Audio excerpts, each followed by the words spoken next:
Hello everyone. इस video में मैं आपके लिए लेके आया हूँ सैलरी कैलकुलेशन सीट।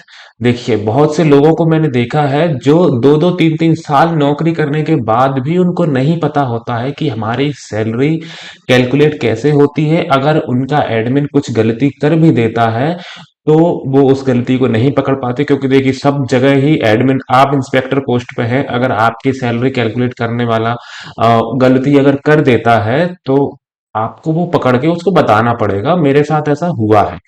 तो इसीलिए आपको कम से कम पता होना चाहिए कि सैलरी कैसे कैलकुलेट की जाती है, ताकि अगर आपको लगे किसी मंथ में कि यहाँ डिस्क्रिपेंसी है तो आपको पता चल जाए और आप उनको इंटीमेट कर पाए।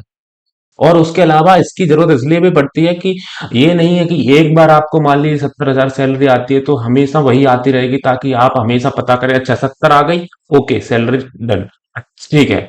हर बार हर 3-4 महीने में, 5 महीने में एरियर आता है। हर 6 महीने में आपका जो है डीए बढ़ जाता है। हर साल में आपका इंक्रीमेंट लग जाता है। तो हर बार 2-3-4 महीने में आपकी सैलरी बदलती रहती है। अप्रैल 25 में आपकी ये जो है सैलरी इस हिसाब से बनेगी: 4600 grade pay x Y Z city, 2800 की एक्स वाई जेड सिटी, और ये ग्रोस सैलरी है। और नीचे दी है, नेट पे भी दिया है, साथ में डायरेक्शन भी बताया है। तो आप इसका स्क्रीनशॉट लीजिए, वीडियो को यहीं खत्म कर दीजिए। लेकिन अगर आपको चाहिए कि मुझे सीखना है कैसे कैलकुलेट करते हैं, तो मैं इस वीडियो में आपको कैलकुलेट करके भी सिखाऊंगा। हाँ, और अगर आपको चाहिए कि मेरे पास उतना टाइम नहीं है, मैं ना तो सीखना चाहता हूँ ना मैंने स्क्रीनशॉट से देखूंगा, मुझे चाहिए ये एक्सेल सीट, तो आप टेलीग्राम जो डिस्क्रिप्शन में लिंक दिया हुआ है उस पर क्लिक करके एक्सेल सीट वहां से खरीद सकते हैं। आप कांटेक्ट करिए और ये वाली सीट परचेस कर लीजिए। तो आप उसमें, आपको क्या करना होगा, हर बार आपको अपना बेसिक पे डालना है, डीए डालना है, टीपीटीए डालना है, ये करना, और आपको आ जाएगी ग्रोस पे, और डिडक्शन डाल के आपको आ जाएगी नेट पे। अब ये कैसे डालना है वो मैं आपको सिखा देता हूँ, वो आप सीख लीजिए। चलिए तो शुरू करते हैं। 200 ग्रेड पे बेसिक पे 44,900 आपको ये भर देना है। उसके बाद क्या है, उसके बाद ये है डीए ऑन पे। अभी डीए 53% चल रहा है, 53% लगाता हूँ इसको मैं, हटा देता हूँ इस कॉलम को, और यहाँ मैं करता हूँ इक्वल टू दिस इंटू 53/100। ठीक है, तो ये 53% बेसिक का आपको डीए मिल गया। ठीक, के बाद जो है टीए। देखिए टीए दो तरीके का होता है, यहाँ लिखा हुआ है 3600 और 1800। एक तो 3600 होता है, टीपीटीए भी बोलते हैं इसको। एक 3600 और एक 1800। अब 3600 कुछ शहर होते हैं जहाँ 3600 होता है, कुछ सिटी होती है जहाँ 1800 होता है। तो आपको एक्स सिटी देखते ही आपको 3600 रख देना है, क्योंकि जितनी भी एक्स सिटीज हैं सारी, जैसे ये देखिए ये टीए में, इसमें सारे जो हाईलाइटेड है ना, ये सारी एक्स सिटीज हैं। 1 2 3 4 5 6 7 8, 8 हमारी एक्स सिटी है। 1 2 3 4, इसमें 4 है, 5 6 7 8। ठीक है, 8। तो यानी कि जितनी भी एक्स सिटी है सारी हायर टीए के लिए क्वालिफाइड है। तो एक्स सिटी में तो आपको हायर टीए लगा देना है। एक्स सिटी की सैलरी कैलकुलेट करने में कोई दिक्कत नहीं है, सीधा सीधा कर देंगे। उसके बाद है डीए, डीए ऑन टीपीटीए। आप देखिए डीए भी लगता है, जैसे आपका डीए 53% है, तो यहाँ मैं इसको हटा देता हूँ वैल्यू को, फिर मैं करूंगा ये इक्वल टू दिस। इसका कितना, 53%। देखिए 1908, ये इसका 53%। अब कल को डीए अगर 55 हो जाएगा तो यहाँ भी आपको 53 से हटा के 55 करेंगे, और यहाँ भी आप उसको 55 करेंगे, तो यहाँ दोनों जगह थोड़ी थोड़ी वैल्यू इंक्रीज हो जाएगी। ठीक है, उसके बाद अब आते हैं एचआरए पे। एचआरए एक्स सिटी में 30%, वाई सिटी में 20%, और जेड सिटी में 10% एचआरए यानी चल रहा है। तो एक्स एक्स सिटी है इसलिए यहाँ 30%, किसका, बेसिक का। ठीक है, तो यहाँ मैंने लगा दिया बेसिक का 30% एचआरए, तो यहाँ अपना आ गया ये। ठीक है, उसके बाद अरियर पे, ये आपके लिए अगर आप देख रहे हैं तो जरूरत नहीं है, लेकिन आपको इसलिए दिया हुआ है क्योंकि आप पैसे पे करके इसको अगर लेंगे, कल को मान लीजिए आपका कुछ पेमेंट रह जाता है, आपका बाद में आता है, तो उस पे भी आप वो यहाँ लिख के आ जाए, आप उसको यहाँ लिख सकते हैं। अरियर में पे आपको, अगर बेसिक पे आपका कम दिया किसी बार तो अरियर में आ रहा है, कभी कभी आपका डीए अरियर में आ रहा है, कभी टीए अरियर में, तो अरियर का कैलकुलेशन के लिए मैंने ये टैब बना रखी है। और एचआर अरियर और बोनस आपका जो दिवाली पे आता है वो, इन सबको आप जोड़ेंगे। तो सबको जोड़ने के बाद देखिए ये कितना आया, ये 87,675, ये हमारा जो है 87,675। ठीक है, उसके बाद देखिए एनपीएस। अब एनपीएस में सीधा सीधा बेसिक का 10% आपको काट देना है। बेसिक और डीए दोनों का 10% कटता है एनपीएस में। ये देखिए बेसिक का और डीए का। इसका मतलब आपको पहले इन दोनों को जोड़ना है। इन दोनों को जोड़ने पे कितना होगा, 68697, और 68697 का 10% होगा 6870 अप्रॉक्सीमेट। ठीक है, तो ये आपका जो है एनपीएस डिडक्शन होगा, इतना आपका एनपीएस काट लिया जाएगा सैलरी से। आपकी जो है ग्रॉस सैलरी तो आपकी ये होगी 87675, लेकिन आपका जो है डिडक्शन यहाँ इतना हो जाएगा। उसके बाद एक और आपका कंट्रीब्यूशन होता है सीजीईजीआईएस, एक तरीके का बीमा होता है एम्प्लॉय का।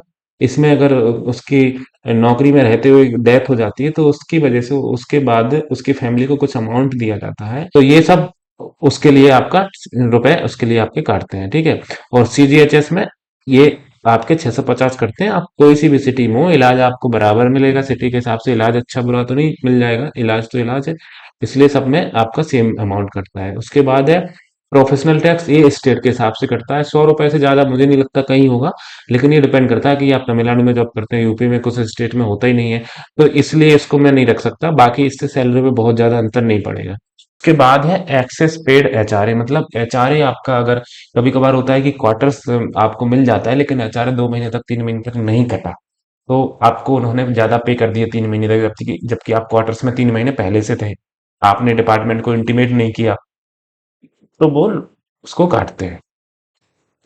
एक्सेस में वो लोग काटेंगे, तो वहाँ यहाँ आप उसको लिख सकते हैं और अपनी सैलरी को मैच करा सकते हैं। उसके बाद लाइसेंस फी जब आप क्वार्टर्स लेते हैं तभी एप्लीकेबल होती है, वाटर चार्ज भी तभी एप्लीकेबल होता है। इनकम टैक्स जो है ये भी कटता है अगर आप इनकम टैक्स स्लैब में आते हैं। हालांकि अभी जो नया बजट जो आया है उस बजट के हिसाब से अभी तक इंस्पेक्टर वाली पोस्ट भी इनकम टैक्स के दायरे से बाहर हो चुकी है, लेकिन जैसे 8 पे कमीशन आएगा तो फिर से वो इनकम टैक्स के दायरे में आ जाएगी। तो ये स्लैब डाला हुआ है, उसमें मैं चर्चा ज्यादा नहीं करूंगा। उसके बाद सेस लगता है इनकम टैक्स पे, 4% का सेस अलग से लगता है। रिक्रिएशन, आपके ऑफिस में कोई अगर मान लीजिए कोई मनोरंजन की फैसिलिटी है, कोई खेल कूद वाली चीजें हैं उपलब्ध हैं, जिम है, कुछ है, तो उसके लिए भी कोई एक अमाउंट डिडक्ट किया जाता है 20 30 50 रुपए का। वो ऑफिस टू ऑफिस डिपेंड करता है या फिर ऑर्गेनाइजेशन टू ऑर्गेनाइजेशन डिपेंड करता है। वो आप अपने हिसाब से अपने ऑफिस में जाने के बाद आप पता कर सकते हैं। वो भी 100 200 100 रुपए से में भी ज्यादा कभी नहीं होता, इवन दो इन 46 ग्रेड पे केस में। और जैसे ग्रेड पे छोटा होता जाएगा वो कम होता जाएगा। ठीक है, एसोसिएशन जो है, हर जैसे ऑर्गेनाइजेशन का कोई एसोसिएशन होता है, उस एसोसिएशन को रन करने के लिए कुछ पैसे की जरूरत पड़ती है, उसके सब्सक्रिप्शन आप लेते हैं। जब आपको कोई प्रॉब्लम होती है तो आप एसोसिएशन को जाके बोलते हैं, वो आपके लिए बात करती है हायर अथॉरिटीज को। तो ये सारी चीजें रन करने के लिए एक फंड इकट्ठा होता है, वो फंड आपकी सैलरी से डिडक्ट किया जाता है। वो भी ऑर्गेनाइजेशन टू ऑर्गेनाइजेशन डिपेंड करता है, तो मैं इसको वहां नहीं लिखूंगा, इसकी भी वो उतना ज्यादा नहीं, वो पूरा मिला के आपका 100 200 रुपए में आपका निपट जाएगा। हम सिर्फ बात करते हैं अभी डिडक्शन की। टोटल डिडक्शन कितना होगा, ये सारा जोड़ने के बाद टोटल डिडक्शन यहाँ होता है 7580। और हमारा जो है नेट पे, ये है नेट पे। नेट पे देखिए, इसमें से हमने इसको माइनस किया, इसमें से इसको माइनस करने के बाद आता है नेट पे। तो ये आपका बनेगा अभी 80,095 रुपया नेट पे। 4600 ग्रेड पे में आपको इतने रुपए मिलेंगे एक्स सिटी में। ठीक है, उसी तरीके से बाय सिटी का मैंने जोड़ा है, आप देख सकते हैं आपको यहाँ 75,000 मिलेंगे। और इसमें बाय सिटी में एक थोड़ा सा ट्विस्ट है। ट्विस्ट क्या है, इनके अलावा किसी शहर में रहते हैं तो आपको क्या कर देना है, यहाँ आपको 1800 कर देना, 3600 को हटा के नीचे वाली वैल्यू अपने आप चेंज हो जाएगी। तो आपकी सैलरी 80,000 ग्रॉस हो जाएगी और 72,851 नेट हो जाएगी। और अगर मैं इसको सेम करता हूँ, अगर 3600 के हिसाब से करते हैं तो 83,000, 80 से 3,000 का अंतर, यहाँ 72 से 75, 3,000 रुपए का अंतर। 3,000 का अंतर नहीं, मैं बेसिकली डायरेक्टली बता दूं आपको, तो ये देखिए 5500 और 2700, ये 2700 रुपए का डिफरेंस जो है, 5500 2700, यानी कि अगर आप हायर टीए सिटीज में रहते हैं तो 5500 टीए, अच्छा टीए मिलेगा, और लोअर में रहते हैं तो 2700 मिलेगा। तो ये जो 2700 रुपए का गैप जो है वो आपको यहाँ दिख जाएगा। कोई भी जेड सिटी ऐसी नहीं है जो हायर टीए के लिए क्वालिफाइड हो, इसीलिए जो है इसमें मैंने 1800, यानी कि जेड सिटी और एक्स सिटी की कैलकुलेट करने के लिए आपको कोई मेहनत नहीं करनी पड़ेगी, ये अपने आप कैलकुलेट हो जाएगी। आपको बस देखना है तो बाई सिटी के लिए देखना है कि हायर टी है कि नहीं, बाकी सारा मैंने डेटा फिल कर रखा है, तो ये सैलरी आपकी बनेगी। उसके अलावा उसके अलावा जो है, अब हम बात करते हैं 2800 ग्रेड पे की। 2800 ग्रेड पे में है 29,200, तो 29,200 हमने लिखा। फिर उसके बाद हमने यहाँ इसको मैं हटाता हूँ, उसके बाद इक्वल टू डालते हैं, इक्वल टू दिस इंटू 53%। ठीक है, उसके बाद 15,476, उसके बाद 3600 1900, ये सेम ही रहेगा, क्योंकि ये तो क्यों सेम रहेगा इसके लिए बता देता हूँ मैं। ये देखिए टीए, क्योंकि टीए 3 से लेकर 8 तक कोई वैल्यू में चेंज नहीं है। ग्रेड पे 3, पे लेवल 3 से 8 तक, तो हम ये सातवां है, ये पांचवा है, ये चौथा है, तो सेम ही है। ठीक है, इसलिए सेम रहेगा। और यहाँ आपका ये रहेगा एच आर ए कितना हो जाएगा। एच आर ए जो है डिलीट करके मैं दिखाता हूँ। H R A equal to लगाओ दिस इंटू कितना परसेंट, 30%, 30/100। ठीक है, तो एच आर ए हमारा होगा 8760। ठीक है, 8760 एच आर ए रहेगा। और टोटल आपका बनेगा 58,944। ठीक है, डिडक्शन क्या होगा, 10% ऑफ बेसिक एंड डीए, इन दोनों का कितना होता है 44,676, यानी कि 44,667 या 68, ये आपका डिडक्शन हो जाएगा। 15 रुपए लगता है ग्रुप डी के लिए, 30 रुपए लगता है ग्रुप सी के लिए। तो जहां तक मुझे पता है 28 ग्रेड पे ग्रुप सी होती है, इसलिए आपका 30 रुपए कटेगा। यहाँ 250 रुपए कटेगा, क्योंकि सीजीएचएस के भी रेट्स होते हैं। लेवल 1 to 5 के लिए 250, 6 के लिए 450, 7 से 11 के लिए 650। तो यहाँ आपका थोड़ा सा कम कटेगा, क्योंकि थोड़ा सा जैसे अगर आप एडमिट होते हैं तो फैसिलिटी में थोड़ा सा अंतर आता है इसका। ठीक है, तो ग्रेड पे आपका यहाँ, सॉरी, इसके हिसाब से आपका 250 कटेगा। तो टोटल डिडक्शन आपका 4,748 होगा। और आपका नेट पे बनेगा यहाँ 54,196। उसी तरह बाय सिटी में आपका नेट पे बनेगा 51,267। अब बाय सिटी में फिर से ट्विस्ट होगा कि ये जो है 3600 ना होकर के, अगर आप जो है हायर टीएस सिटीज, यानी कि इन सब में से नहीं है।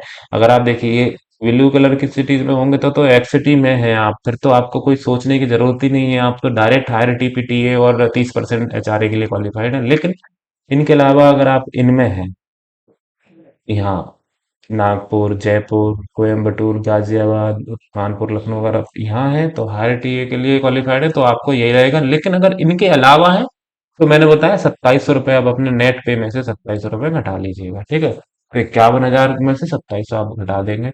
उसके बाद यहाँ जेड सिटी में आपको सैलरी पड़ेगी इतनी। और यहाँ ये अब आते हैं 2400 ग्रेड पे पीएएसए। पीएएसए का फिर से दिखाता हूँ मैं आपको। ये देखिए 2400 ग्रेड पे 25,500 इसका पे मैट्रिक्स है। उसके बाद 25,500 है, उसमें मैंने डाला इक्वल टू दिस इंटू 53%, 13,515 और 3600, 1908, ये सेम ही है। क्यों क्यों सेम है, फिर दे देखते हैं। क्योंकि 3 to 8, ये लेवल 4 है ना, इसलिए 3 to 8, ये देखिए लेवल 4 है, इसलिए 3 to 8 सेम चलेगा। तो ठीक है, उसके बाद ये जो है इन दोनों का कितना, 53% ये आएगा। 53% मतलब आधा समझिए। देखिए टोटल कितना हो रहा है, 39,015, 39,015 का आधा, 19, 8 दूनी 16, 19 दूनी 38। इसके बाद आपका नेट बनेगा, ग्रॉस बनेगा 52,000, और नेट बनेगा आपका 47,000। इसमें ग्रॉस आपका 49, और अगर, और ये 45,000 अगर आप बाय सिटी में है जो हायर हायर टीपीटीए के लिए क्वालिफाइड नहीं है, तो फिर आपको यहाँ से 2700 रुपये घटा देना है। उसके बाद जेड सिटी में 44, इसमें तो हायर का कोई पंगा ही नहीं है। आपका 40,000 इतना आपका पेमेंट बनेगा। उसके बाद कंट्रीब्यूशन एंड एनपीएस। एनपीएस में आपका ये अमाउंट जमा हो जाता है, आपकी सैलरी से कट जाएगा, आपको हाथ में नहीं मिलेगा, लेकिन आपके फ्यूचर के लिए जमा होता रहेगा। और उसके बाद 14% सरकार भी जमा कराएगी। वो सारी चीजें मैं किसी और वीडियो में बताऊंगा, क्योंकि वीडियो बहुत लंबी हो जाएगी। फिर से बताता हूँ आपको कि ये सारा है कैलकुलेशन। अगर आपको कहीं भी कोई डाउट है तो आप यहाँ पूछ लेना, या फिर वो टेलीग्राम चैनल पर जिसको आप ये पीडीएफ परचेस करेंगे जहाँ से, उससे पूछ लेना, बता दिया जाएगा आपको। चलिए, बहुत बहुत धन्यवाद। जय हिंद।